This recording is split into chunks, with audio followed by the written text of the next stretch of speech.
қалай қиындықтарға жеңіл қараймыз және де өмірімізді осы қиындықтарға жеңіл қарау арқылы 180 градусқа өзгертеміз. Видеоны соңына дейін көр, мен өзімнің опытыммен және де осылай қиындықтардан қалай шыққаным бойынша сіздерге нақты детально айтатын боламын. Менің есімім Еркебұлан, Аброй компаниясының есімін арманшыл, өте амбициозный жігітпін және де болашақ иншаллах миллиардермін. Жалпы қалай қиындыққа жеңіл қараймыз? Көп адамдар, мысалы 1 миллион теңге кредиті болса, 1 миллион қарыз болса, бірден депрессияға түсіп кетеді. Кейбір адамдар тіпті қарыздар көп болған соншалықты суицидқа дейін кетіп қалады да. Бірақ та біз мына затты түсінуіміз керек та, бұл өмір ойын. Реально, бұл өмір ойын, бұл өмір временно. Сіз ойында не істейсіз? Ойында сізде бір проблема болса, мысалы ойынды удалить етіп тастамайсыз ғой.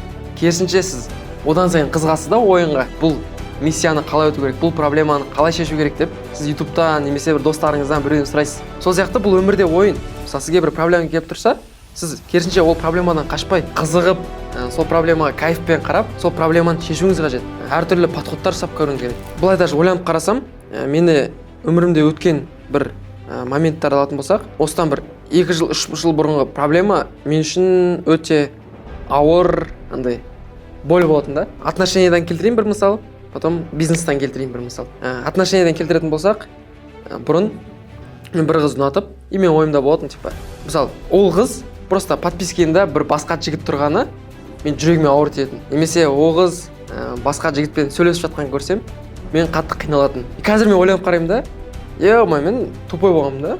Бұл өмір конкуренциядан тұрады. Бір әдемі қыз болса, әрине оның жанында жігіттер көп болады. Мен түсінгенім, сен бұған ойын ретінде қарап, страдать етпей, керісінше сен өзіңді жаңа деңгейге шығаруың керексің. Сен өзіңді дамытуың керексің. Сен өзгеруің керексің. Сен түріңе уақыт бөлуің керексің. Сен ақша табуыңа уақыт бөлуің керексің. Соответственно, сен өзіңнің жаңа деңгейіңе шыққан кезде, жаңағы қыз, жаңағы проблема саған әшейін болып қалады. Енді бизнестан келтірейік. Мысалға, бизнесті бастап жатқан кезде, шыны керек, компанияда байқаусыздан және қателікпен кетіп қалған 100 000 теңгелік расход, 200 000 теңгелік расходтар мен жүрегіме тиетін. Әрқашан настроением түсетін. 100 000 теңгеге минусқа кетіп қалды мына жерде. Бүгін бір продажа болмай қалды. Негізі бизнес болған соң бір күні продажа болады, бір күні болмай қалуы ол нормально. А менде бір күн продажа болмаса, бүкіл настроением түсіп, уайымдап, сол күнім бүкіл депрессиямен өтеді. Бірақ та қазір мен өзімнің бүкіл ойымды, мышлениемді өзгерттім. Мысалы, мен продажаға күндікпен емес, айлықпен қарайтын болғанмын. Мысалы, расход кетіп қалса, белгілі бір мысал менде оқиға болған. Криптовалютаға мен 11 миллион 500 теңге мен кірдім. Солайынша ол монета мен алған минус 4 миллион теңгедей кетіп қалды. Почти 40% кетіп қалды да минус. И мен деп андай қиналған жоқпын. Неге десеңіздер, мен оған дейін уже мышлением қалыптасып қойған болатын. Мен не деп ойладым? Еркебұлан, прикинь, сен қазір криптоға кіріп минус 4 миллион теңге болды. Это нормально ғой. Сен кейін прикинь, доллары мультимиллионер болып, саған бір адам келіп, осындай или бір новости көріп, мына монета өседі деген бір жаңалықты көріп, сол кезде сен криптоға мүмкін 4 миллион доллар, мүмкін 5 миллион доллар, мүмкін 10 миллион доллармен кіріп кетсең, осылай 40%-ке құлап кетсе, сен өзіңді қалай сезінесің? Сен қанша ақша жоғалтасың? Сол мен түсіндім да, дұрыс екен ғой.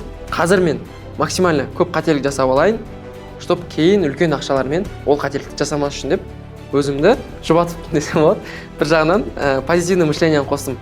Сол үшін де сіздерге кеңес, өмірде проблемаға проблема ретінде қарамай, оны білім ретінде қарап, опыт ретінде қарап, сізді жаңа деңгейге жеткізіп жатқан инструмент ретінде қарасаңыздар, сіздердің өмірлеріңіз әлдеқайда жеңіл болады, әлдеқайда өзіңізді бақытты сезінесіздер, және де кәсіпте, бизнесте жаңа деңгейге үлкен ақша табуға қатты әсер ететін болады. Сол үшін де проблемаға жеңіл қараймыз.